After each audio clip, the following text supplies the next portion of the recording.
Hey, are you a dumbass?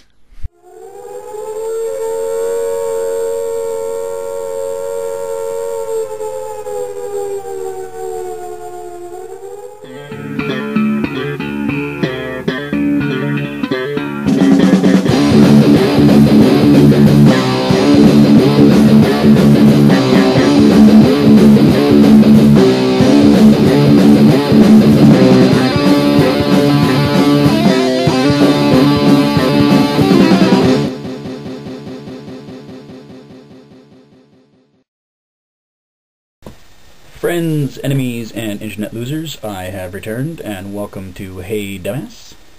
I'm your charming host, BaronSCameron. The opening music to these segments, my band recorded the song about, 15 years ago. It's a song called Genocide. Now, according to James Murray and the boys over at the OED, Baron's got notes. Genocide, the mass extermination of human beings, especially of a particular race or nation. We're all familiar with the word, at least I'd like to think that we are. From the UN Convention on the Prevention and Punishment of the Crime of Genocide. This is from, I think it was ratified December 9th, 1948. In the present convention, genocide means any of the following acts committed with the intent to destroy, in whole or in part, a national, ethnical, racial, or religious group as such, killing members of the group, causing serious body or mental harm to members of the group, deliberately inflicting on the group conditions of life calculated to bring about its physical destruction, in whole or in part, imposing measures intended to prevent births within the group, forcibly transferring children of the group to another group. Also, the following acts shall be punishable: genocide and conspiracy to commit genocide, direct and public incitement to commit genocide, attempt to commit genocide, and complicity in genocide. One of my favorite movies of all time was Roland Joffe's The Killing Fields from 1984. There's a Canadian author whom I quite like, who believes that making movies about such things isn't such a terribly good idea. He has a book. It's Brian Fawcett is his name, and the book is called Cambodia, a book for people who find television too slow. It's an amazing book. But in it, he says that the dead cannot be brought back to life, and the reenactment of brutality, even in an attempt to understand or expiate it, carries severe dangers. One of those dangers is that the reenactment will be merely titillating. You and I, reader, live in a culture in which the average 15-year-old has seen thousands of people die on television, and always for the reason of dramatic logic. Better to focus on the issue of exterminating consciousness, because that is the everyday threat we live with. Now, I can understand Fawcett's point, in the sense that you look at something like Braveheart, which, although sort of captures the heroic nature of William Wallace, sort of plays free and easy with history. Or you get something like Tears of the Sun, where once again nobody can solve anything unless the Navy SEALs are sent in. And also you've got the whole, cue the orchestra aspect of it. And though I feel for the plight of African nations, by the time that movie was over, I just really wanted that woman to stop crying. She was worse than fucking Frodo. It was terrible. And that sort of, the emotional drag down is what you take from that. And you don't think with your emotions, you think with your head. Now, with the Khmer Rouge in Cambodia, what they sought to do is they reset it to the year zero, and they sought to erase history. And they did it through violent means. Today's society is doing it through much subtler means, such as television. And everything is in the present, here and now. There is no more history, which is why you get, sort of obscene happenstance in life, where Hang Nor, the guy who played Dith Prawn in The Killing Fields, who actually escaped himself from The Killing Fields, was killed by muggers in Los Angeles.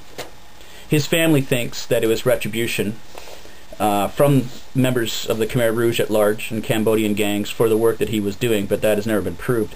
but for man to escape the killing fields only to be killed in the streets of Los Angeles. That's kind of a real fuck you to history. Now, one reason we need to take a real interest in history is although we've gotten pretty good at tracking down the men and women who commit these horrible acts against humanity, these horrible acts of genocide, putting them on trial and usually killing them, we've yet to find a good way of stopping these things from happening. It's all well and good to put a Band-Aid on a cut, but wouldn't you have rather found what it is that's out there scraping people in the first place? This is a book by Philip Short called Pol Pot, The History of a Nightmare. It's a good read. Not exactly a happy read. But in it, Short talks about how it is dismissive to just call Pol Pot evil. It's about the same as saying that thunder and lightning comes from Zeus throwing thunderbolts. It's a simple write-off. Like Hitler, we talk about the rise of Nazism. Pol Pot and Hitler were men who came into situations that were fertile for them to sow the seeds of their hatred. So it's the idea of locating those sort of areas and sort of sowing the ground with salt to stop anything from growing. That is what we need to work on. Sir Isaac Newton, the physicist, had 3 laws of motion. And his third law of motion was, for every action, there is an equal and opposite reaction. Cause and effect. So when it comes to things like mass hatred and genocide, we wouldn't need to deal with the effect if we can stop the cause. Also, in Brian Fawcett's Cambodia, he's talking about an issue of National Geographic magazine. And he says, when the National Geographic Society gets around to something, it should be possible to take it on faith that the subject is approaching common knowledge. Which means we all know about it, but now we get to see the pictures. This right here happens to be the National Geographic that he was talking about.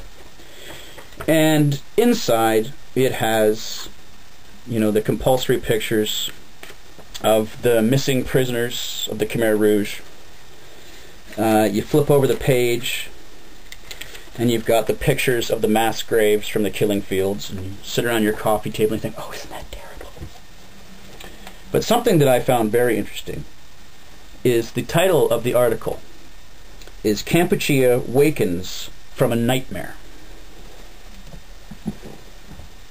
Philip Short's book, Pol Pot, The History of a Nightmare. How do you stop nightmares from happening? You don't go to sleep. Because when we sleep, bad things happen. For more information about the sources and materials quoted in Hey Dumbass, please visit the Hey Dumbass blog at dumbassblog.spaces.live.com.